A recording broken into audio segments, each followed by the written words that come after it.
Hey everybody, it's FishManiac123, and today I'm going to be showing you how to properly put your worm on your drop shot rig, okay?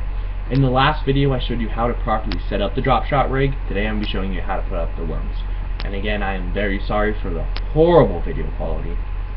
I'm very sorry. I hate it when I watch videos on YouTube and the quality is this bad, but it's all I got to work with right now, alright? I know I don't seem very professional, but I promise you I'm very knowledgeable, and I've been fishing since I was a little boy. And my dad, he fishes tournaments, and that's where I got all my knowledge from. And I promise I may not seem that knowledgeable, I may not seem that good on camera, but I know my stuff, I promise you, okay? So in the last video I showed you how to properly set up your drop shot, correct? Okay? Like I said, one of the most effective rigs out there, okay? Anglers everywhere right now are using that, and they're catching quality fish. Okay? In this video, like I said, I'm going to be showing you how to properly put on your worm, or your imitation worm, not a real worm. We're not talking no bloodworms or any of that, okay? Imitation. Plastic, okay? There's thousands and thousands and thousands of different types of worms out there in the market today. Every company has different shapes and patterns, and to be honest, there are a little too much out there, okay? It's very vital to have different colors for your different lake conditions. That's very important, but all these different colors you don't really need. But, you know, whatever. People see something cool color and like, oh, I want that. You know, but don't go out there just doing that, okay? You want to try to know your lake the best before you fish it, okay? But if you're not an avid fisherman, you don't fish often, and you just go out to the pond and you're just throwing one out with the kids or something, it's not really that important. But if you're fishing for quality fish out in the lake, it's important to know your water condition and the visibility to properly pick out your worm. That will suit that lake the best, okay? Now, what I tend to use in Arizona, this is a 5-inch Zobo worm. Great company, as my tail just broke off because I ripped it. Great company. They got tons and tons and tons and tons and tons of different shapes and patterns and colors, but this is what works best for the lake I'm fishing at now. This is their melon color, and it's green on top, obviously watermelon color, and it's brown on the bottom, okay? That works great for me, you know, but it may not work great for you. Like I said, go online, figure out what your lake conditions are like. Another type of worm people like to throw on is a curly tail worm, okay? I'm not the biggest fan of these. I don't use these a lot. The only time I really ever throw these on is when I'm fishing along a weed line, alright? So you cast it out there, and it falls down, right? With the curly tail worm, when it's falling down, you get a lot more action with that sitting back in a little pocket, and that weed line will tend to see that a lot better versus a straight tail, which doesn't get as much action falling down, okay? These are the way to go when you're fishing weed lines. The open water, I tend to use straight tail, okay? Just because when bass aren't as aggressive, they see this, and it kind of like, whoa, that's got a lot of crazy movement to it, okay? This type suits most bass. Aggressive, you know, calm, or in the middle, okay? That, for me, gets the most bites. Okay, so today I'm going to be showing you how to put it on, like I said 1,000 times in this video. So the first way to do it is a Texas rig. I'm sure everybody knows what a Texas rig is, unless you're new to fishing. Then you don't, okay? No biggie. So a Texas rig is very simple. A Texas rig is meant to not get snagged as much, okay? So you're out in a pond. It has a lot of weeds in the bottom, and you're getting snagged, and you're losing your worm every single time.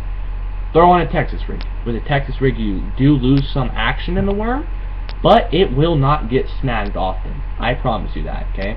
This originated from Texas, and the name Texas rig, because in Texas they do have a lot of brush, a lot of weeds on the bottom of their lakes, and you know, they kept getting snagged, and like, what can we do to fix this? Well, this is the best setup they came up with, okay? So you take your hook, take your worm. You bring the head, or whatever, the front, straight down through the middle. And sorry if you can't see this very good, it's just a webcam, it's kind of crappy. Yeah, I like to go in about an inch, inch and a half, not inch, centimeter, sorry about that, centimeter and a half, and you just pull it through, like that. It's sitting on there like that, okay? Now you're going to work that worm up, and you're going to push it up all the way to the eye of the hook. Okay, the eye of the hook is the top of the hook where the line goes through. Okay, and then you're going to turn it so it's sitting by the barb. Let me get this like that, okay? And then you're just going to make it straight, okay? Pull that around. and you're going to take your hook and you're just going to go right into the middle of it. Do not let it come out, and it's that simple. Make sure it is straight in the middle, or else you will get a little bit of weird action out of it. But that's it. But make sure your hook does not go all the way through the other side of it. See how you cannot see that? Just go right into the middle and pull it up till it's tight, until it's straight. This is a great method. Like I said, you're fishing in a lake with a lot of weeds, a lot of brush along the weed line. This is a great way to go. You won't get snagged as much, okay? There's no exposed hook. Okay, that's a great way to do it. I use that way a lot. The next way I'm going to show you is, it's not my favorite way. It's not my least. I don't really have a favorite way. But this is another way to do it, okay? This way gets you a little more action out of your worm, but your worm will fall off a little bit more because it's not seated on there as much. Okay, like the Texas where it's on in the front and it's on in the back. Okay, there's 2 points where the worm is on there. This one, there's only one. Okay, so for this way, you want to take your hook and take your worm. You want to go in about a centimeter, centimeter and a half, and just go in right to the middle. Go to the middle, don't go down to the bottom, and pull it through. Put your finger there and push down so you can feel the point. Okay, it's that simple. Now this way, you get a lot more action out of this. Okay, because it's not hooked up at the top. This way gets you a lot more action. You know, get a lot. I feel the more action you get out of worm, the more strikes you'll get. This is a great way to use. You get a lot more spiraling action when it falls down. Another thing, with drop shot, 60% of the time, if you locate a school of bass or, you know, a group, you cast it out there. When it's falling down, you'll get your strikes a lot when it's in the falling stage. Okay, you know, unless you're like in a 5 feet of water, let's say, and it just hits the bottom, and then you're just scooting along, okay, or that. But a lot of strikes do come from when it's falling down, okay? So that's another way. The last way I'm going to show you, actually there's 2 more ways I'm going to show you. The next way is, like I said, I don't have a favorite, but it is probably one of my most used ways. When I'm fishing in open water, and there's not a lot of places to get snagged. All you do is you go in top, like we were the last one. Go in a centimeter, centimeter and a half, and just pull it through, and you get parallel with the hook, just like that. This will get you probably the most action out of any type of setup out there. As you can see on the camera, how the hook is sticking out the top. It's not being restrained in any way. It has a little bit of skin on. This way is great. Gets the most action. I use this, like I said, probably the most out of any other setup. Great way. Great way. But like I said, this way does fall off a little bit because it's not on really deep. You know, every once in a while your plastic will fall off, and if you know you're tight of money and you can't afford to buy more, then throw on a Texas rig, okay?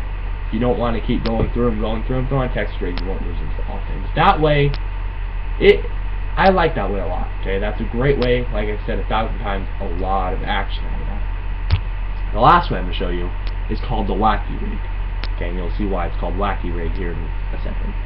All you do is you take your hook, you take your worm, you just go right in the middle, and you just pull down. It's that simple. This is called the wacky rig, okay? It should be right in the middle. This way is great. This is a great way for when you're fishing alongside of docks, under docks. This is the way to go, okay? When they're sitting under there and they're backed up in their little cove underneath their shade, and they see this in the sunlight, too, spiraling down, they're an aggressive bass, they're going to go out there and they're going to get that real quick, okay? This is a great way. I don't use this way that often. I don't usually fish docks. But if you fish docks, I promise you this is the way to go. Or if you're not getting any bites, throw this out there, you know, maybe you'll get a bite. That's another thing. If you're not getting a bite with one setup, try to go to the next one. If you're not getting with that one, go to the next one. If you're not getting with that one, you're probably doing something wrong, or the fat bass aren't in that area unless you have a fish locator and you know they're down there. Try a different color worm, like I said at the beginning of the video. It is key to know your water conditions to properly pick out the worm that you are going to throw on your rig, okay? I'm not going to go into that right now. I will go into that in another video because it goes very in depth.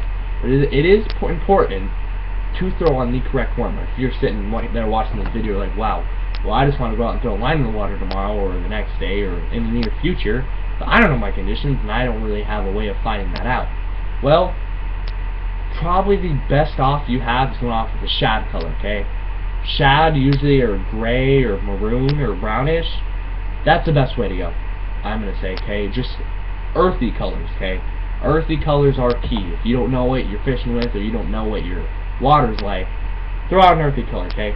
I don't really like to just throw out a pink or like a bright orange, okay? Those are good for certain circumstances, but not for really for this one if you don't know what you're fishing. Earth colors are key. Another thing, if you're fishing at night, I'm sure you already know this. This is going to sound weird, but dark colors are better seen by fish at nighttime than for say like a bright orange would be than a dark blue. Dark colors work best, okay?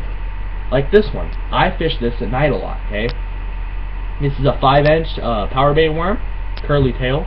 Got this in Walmart. You know, these things are cheap, like $4 for a pack, like 10 of them. Okay, great deal.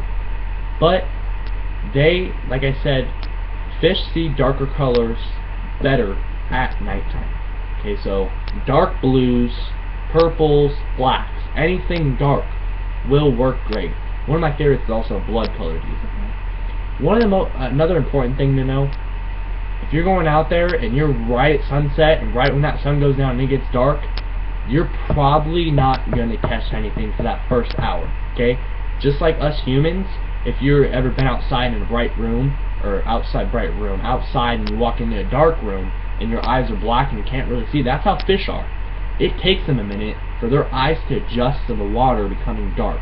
So they will not see a lot. They'll still get the vibrations. They'll still see it in the area. I'm not saying you won't get strikes, but it's not going to be as often as an hour and a half, 2 hours into nighttime, when their eyes are circulated, whatever that word is, to that water condition. Okay? This is pretty much all you need to know on the drop shot rig. There's great ways to set it up.